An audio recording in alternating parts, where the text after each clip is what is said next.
Hello, I'm Gary McKenzie, Vice President of Operations for Lojistic, and I'm sitting here today with Jared Fisher, our co-founder, and I want to talk a little bit about how to become a FedEx and UPS power user. Exciting stuff, Gary. It's exciting stuff. So I guess to start it off, what are FedEx and UPS power users? Yeah, well, I guess the best way to sum it up, despite being comparable overall in terms of service and performance, both UPS and FedEx, despite having a lot of similarities, there are some differences. And so I think a power user is somebody who understands the strengths and weaknesses of FedEx and UPS, know how to tap into those strengths and weaknesses, and then just understand perhaps some of the pitfalls or downfalls that one could encounter in using UPS versus FedEx, for example. Yeah, that's a perfect answer, but of course it begs the question, what do power users know that others don't? Well, for starters, they understand things like difference in transit times. They understand things like difference in pickup and delivery times. They understand a difference in account representation. They understand perhaps differences in technology subsidies. And then they understand how their package characteristics are either attractive or unattractive to FedEx and UPS. Because at the end of the day, each carrier, as I mentioned earlier, does have their strengths. And although, I can ship a ground package or an air package from here to New York City or vice versa, sometimes there is a preferred carrier just based on where my pickup location may be and dependent on perhaps where I am specifically shipping a package to. All right, well, that actually brings up some interesting points. So I know here at Lojistic we have an acronym, RULE, R-U-L-E, and I think the answer to what that is kind of helps address some of those things you just talked about. So what does that acronym stand for? Yeah, the RULE acronym, the R stands for recognize, the U stands for understand, the L stands for leverage, and the E stands for engage. So let me explain what I mean by each of those. So recognizing things like contractual variations and pricing terms. So for example, carriers will oftentimes slide in things like an early termination fee or a service guarantee waiver. Understanding that with UPS, for example, there are late payment fees. With FedEx, late payment fees do not apply. So just knowing what to look for, being able to recognize when something like that is included in a carrier agreement, and then understanding the differences in some of the fees that may apply to one carrier or the other. So the U, it's for understand. So what that refers to is understanding the carrier's strengths and weaknesses. So for example, when we think of shipping an air package, if you're gonna pick UPS or FedEx, who do you naturally lean towards? FedEx. FedEx, right? If you gonna ship a ground package, who first comes to mind? UPS. UPS. Going back to what I said earlier, at the end of the day, like the on-time performance, the delivery reliability of both carriers is very similar nationwide, but understanding that there are certain pockets within the United States where FedEx may perform better or UPS may perform better. And although in today's environment, you can confidently ship a package air via UPS just as reliably as you can with FedEx and vice versa, it's still important to understand some of the geographical areas where one carrier or the other might be stronger than the next. Makes sense. So the L is for leverage, and that's leveraging little-known operational and pricing programs. For example, both of the carriers offer hybrid services. FedEx's is called SmartPost and UPS's is called SurePost. Now the carriers don't typically advertise these services to their clients. Typically it's the client who has to ask for contracted rates for these services. And the reason for that is because UPS and FedEx can charge a little bit more for their ground services, for example. And so These hybrid services utilize a combination of the carrier's networks with the USPS, primarily for residential deliveries. And in doing that, they're able to offer those services at a rate that's typically less expensive than a FedEx or UPS ground service. So another example would be zone skipping. So let's say you have 5,000 shipments going to a generalized area. You can either ship out all 5,000 of those shipments individually, or you can ship all 5,000 of those shipments at once, essentially skipping zones, and then from there they can be distributed to all the locations to which they're going. Both carriers offer, both UPS and FedEx offer zone skipping programs, but once again, it's typically not a program that they're going to advertise. So, and then the last is E in the RULE acronym, which stands for engage. So to sum up engage, it's just making sure that you're taking a proactive approach, you're looking at your data, you're understanding where your inefficiencies and or mistakes are occurring in your shipping behavior. It makes sense, and you brought up a couple of things when you were talking. One of which was, data. You keep talking about data. Use the data. I assume we're talking about like invoices. Those are the types of data Correct. that we can get. I know there's others, but for the invoices, I mean, I've seen FedEx and UPS invoices. Crazy, and right? It's crazy. So how do you even make sense of all of that? Yeah. I mean, at the end of the day, if you're really just relying on invoice data from UPS and FedEx, it's completely overwhelming and essentially useless, right? There's, for some shippers, you'll see on an invoice file literally thousands and thousands of rows of data. How can anyone make sense of that? Well, that's where shipping technology, intelligence technology comes into play. The Lojistic platform is a perfect example of technology that brings in all of that data and helps shippers make sense of all that information so that we can look at key performance indicators, metrics that are important to us as a shipper so that we can identify potential pitfalls, problems that need to be addressed that really are invisible when looking at thousands and thousands of rows of invoice data from the carriers. So specifically, like something that you brought up a minute ago, dimensional weight and how that shows up. And it comes in an invoice, it's just a whole bunch of them mixed in with everybody else. So a technology would be able to sort of pick that out for us and say, hey guys, something's going wrong here. Absolutely. So on an invoice, you see your build weight and your actual weight, but how do you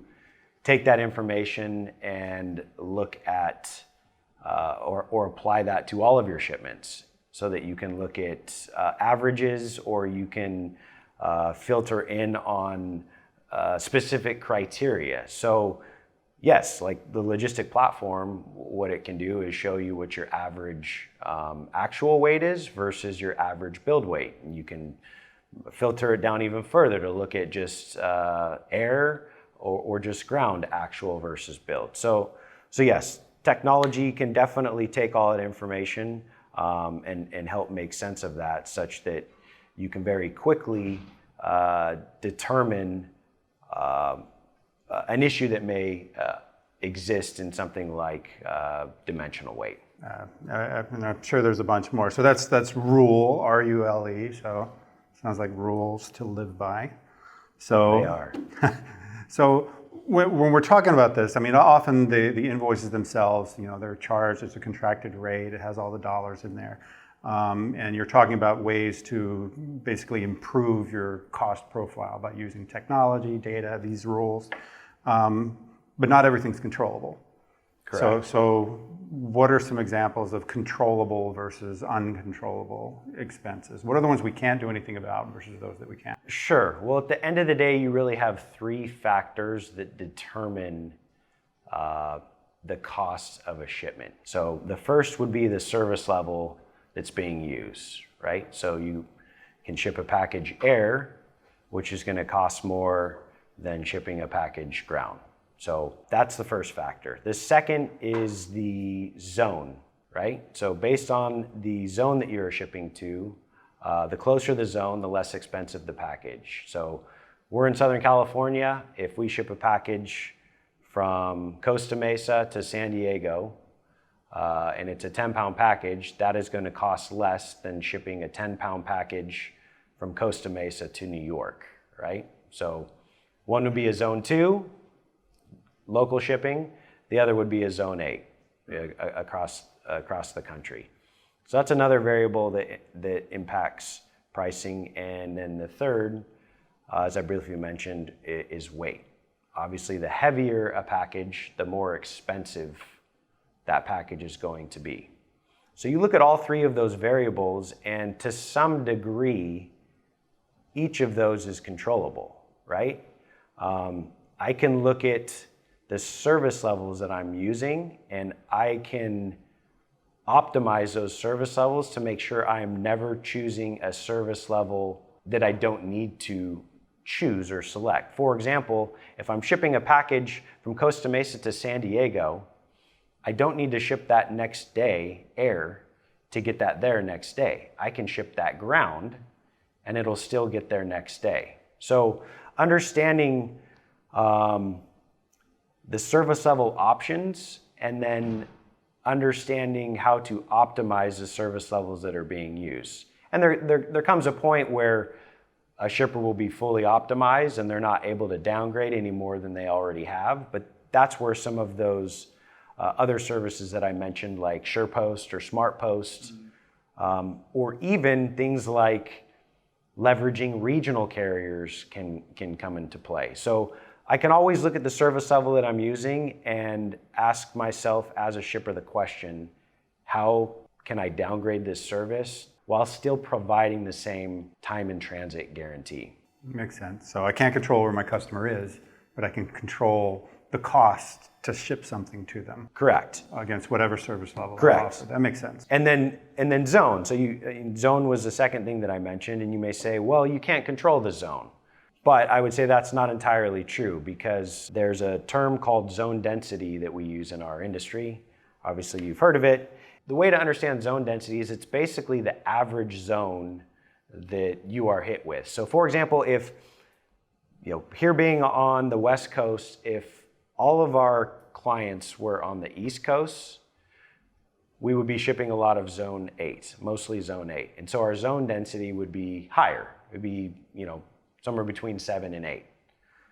But if I were to relocate where we're shipping from and move our DC, for example, from Costa Mesa to the East Coast, that is going to bring the zone density down, probably to 3, 4, somewhere in there. So by shortening or lessening the zone density, I'm actually reducing my shipping costs. And so yes, I do have the ability to shorten my zone based on where I am shipping out of. And sure, there's a full analysis that needs to go into the most optimal place for me to be as a shipper in order to maximize zone density.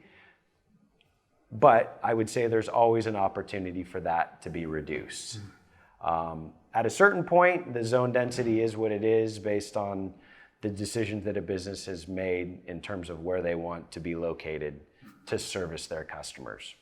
And then the third, as I mentioned, is weight. And some believe weight is an uncontrolled variable, and the actual weight can be an uncontrolled variable. But as we both know, the carriers don't always bill at actual weight. So there is something in our industry called dimensional weight. And what that means is the carriers take into account not just how much a package weighs, but the size and the dimensions of that package. For example, the carriers do not like it when you ship a pen in a big box, right? Makes sense. So what they do is, although that box may only weigh 1 pound, 2 pounds, they're saying, hey, you are taking up a lot of space. So what they do is they figure out a way to account for that additional space that you as a shipper have taken up. So the way dimensional weight works is the carriers will take the length times width times height of a package, they'll divide that by a dim factor, and the standard dim factor is 139. And if that number comes out to more than the actual weight, they're going to bill you at the dimensional weight instead of the actual weight. So theoretically, you could have a 2-pound package, but based on the dimensions, it's billed out at 30 pounds. Ouch. Right? So to some degree, billable weight is a controllable. To some degree, it's not.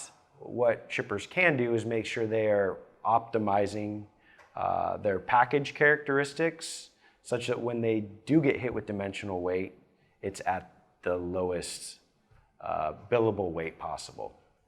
Makes perfect sense. So these are controllable and uncontrollable things, and we went through that. But what about discounts? I mean, because that obviously affects the costs, that we're doing. So most people think you can, just ask for whatever discount it is, not really a lot of analysis, or just believe what the carriers tell you as far as the discounts that you're entitled to. But what are some of the non-standard discounts that you can get that most people don't know about? Yeah, that's a great question. There's a misconception that the carriers only like to discount certain areas. So you have within a contract, you have the transportation charges. You have that piece. So that's like the costs for an air shipment that weighs a certain amount of pounds going to a certain zone. That makes up the transportation charge portion of a shipment cost. But then you also have accessorial fees. You have add-on fees. Things like fuel surcharge, delivery area surcharge, residential fee. There's within the service guides, the carriers have over 60 accessorial fees listed. There's a whole bunch of different types of add-ons that a shipper can be hit with. What most shippers don't realize is that every single one of those is negotiable. Now, there are some service levels and accessorial fees that the carriers will be more aggressive in discounting. But really, it goes back to understanding your package characteristics, understanding what the carriers have the ability to offer for specific service level types and or accessorial fees.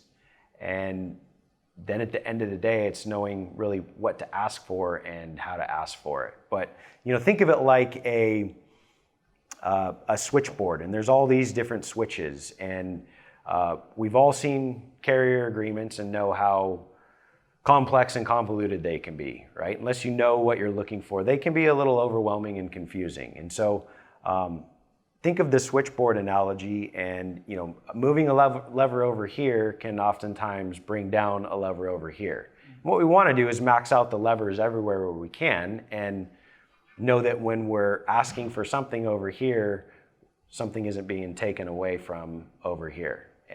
So there's just a lot of moving parts. You throw things like minimum charge into the mix, and it can all get really complicated and convoluted, which is why shippers oftentimes turn to a company like Lojistic to help them optimize their carrier agreements, making sure that they're getting the best service level discounts, accessorial discounts, with the net result being a best-in-class carrier agreement. That makes perfect sense. So this kind of goes back to what we talked about at the top, where just kind of knowing the carriers. Like some carriers would be better able to offer discounts for some things than the other carrier. Yeah, it really comes down to understanding the marketplace and understanding what to ask for. At the end of the day, if fuel surcharge, for example, can the carriers discount it? Absolutely. Do they like to discount it? No. If you're asking for 100% discount on fuel surcharge, chances are you are not going to get that. And so understanding what is reasonable based on today's environment, what the carriers are offering in today's marketplace is a very important thing, because if you ask for the wrong thing, you're absolutely not going to get it. All right, we know now what a power user is. Obviously, they understand what they're doing. They understand the carriers. You did mention earlier on SurePost and SmartPost. So are there any other lesser known areas that a shipper can look at? The carriers do offer some additional programs, for lower volume shippers. There's some resellers that they've partnered with. So, and oftentimes the resellers are able to offer some fairly aggressive discounts in comparison to going to UPS or FedEx directly. There's trade associations and programs that the carriers are able to offer for specific industries. And so if you're part of the automotive industry, for example, sometimes there are programs that they have created specifically for those groups, which would allow shippers to take advantage of more aggressive discounts that they would not be able to get otherwise on their own. And then you have group purchasing agreements. And what those are large organizations that have partnered with either of the carriers. They have members, and a result of that purchasing power or that buying power in the member organization, they have negotiated discounts directly with the carriers and able to offer those discounts directly to the members of those group purchasing organizations. And then really the final one would be like government programs. So both carriers have some fairly aggressive government programs that they offer to those that sell products and services to government entities. So at the end of the day, really all you have to do is ask.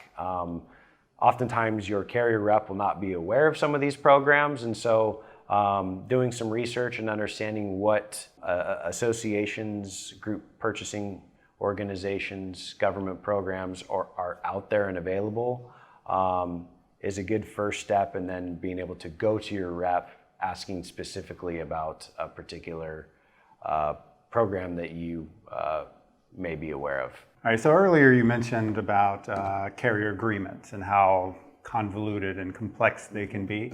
So could you share like some of the normal pitfalls, or maybe even some of the abnormal pitfalls that most shippers will encounter? Yeah, there's quite a few. I mean, the first one that comes to mind are service guarantee waivers. So we're seeing the carriers include service guarantee waivers pretty much across the board at this point. And what a service guarantee waiver is the carrier restricting your ability as a shipper to file for late shipments if they deliver a shipment late. As we know in our industry, UPS and FedEx guarantee their services, air all the way down through ground. And me as a shipper, if I ship a package with UPS and or FedEx, they deliver that package late, they give me the ability to file for a credit or a refund for that late shipment. But what they have started doing is including service guarantee waivers into their agreements to restrict shippers' ability to file for late shipments when UPS and or FedEx don't meet their service guarantee. All right, the next pitfall would be early termination language. So oftentimes, what the carriers will do is when they provide a new or revised carrier agreement, inside that agreement will be buried language that refers to a penalty if you were to switch carriers at some point in the future. So for example, if I'm shipping with UPS, they give me a new pricing agreement. Typically there's no commitment from me as a shipper that I'm going to guarantee UPS my business for a certain period of time. Well, what the carriers have started doing, what we've seen actually for several years now, is including early term language, such that if I were to switch in that same example from UPS to FedEx or give them less volume at some point in the future, I would be penalized for doing so. As you can imagine, I mean, this is crazy as a shipper.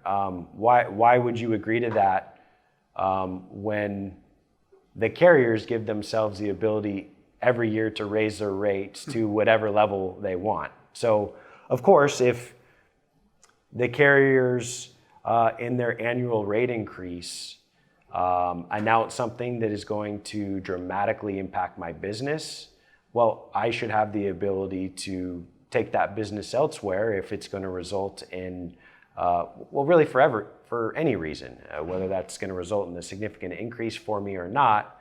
But what the carriers are doing is trying to tie you to them, and oftentimes this is something buried in an agreement that's not explicitly called out by your carrier rep. Of course not. Another pitfall would be discounts not being applied to returns.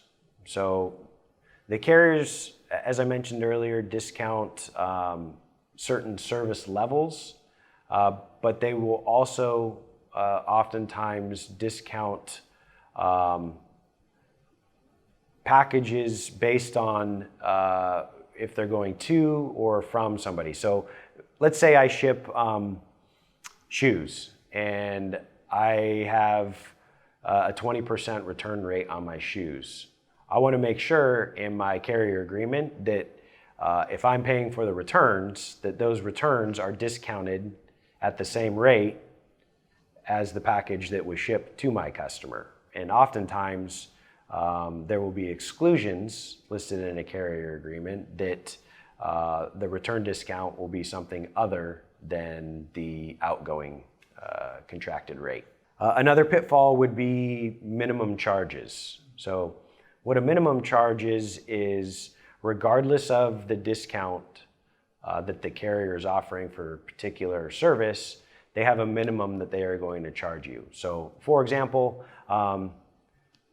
if I ship overnight letters and I have a 99% discount off my contracted or off the tariff rates, which is unheard of, I'd be thinking, great, I'm getting a great deal on these packages. But the way the carriers make sure they're not losing money is they institute a minimum charge. So in that example, they may say, yeah, we're giving you a 99% discount, but your minimum charge is going to be $20, which means that 99% discount is worthless if I'm shipping really lightweight packages. So that's another thing to look out for. Make sure your minimums in a new or revised carrier agreement aren't increasing at a rate that is going to a degree that isn't going to negatively impact your shipping cost.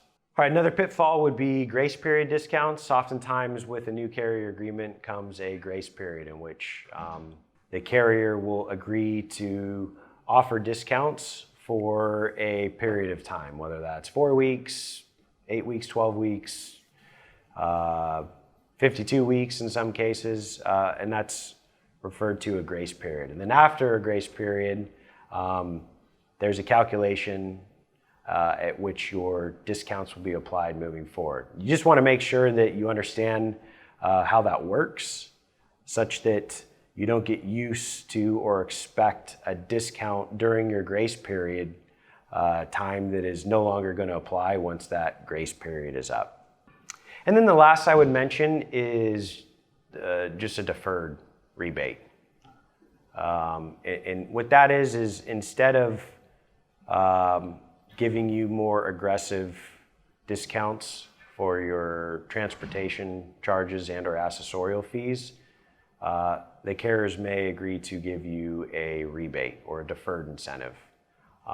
Some people, like that, and that sounds great, but wouldn't you rather have that money now or real time as you're shipping out your packages, as opposed to maybe getting some check in the future? So if they can't offer you a rebate or a deferred incentive, they can also build that into the discounts that you are getting real time when you ship out a package. So understanding, once again, how to ask for that, what to ask for and how to ask for that is very important. Thanks, Jared, for the insight, and thank you for watching. For more information on how you can join the thousands of businesses currently using Lojistic to send cost packing, please visit our website at www.logisticwithaj.com.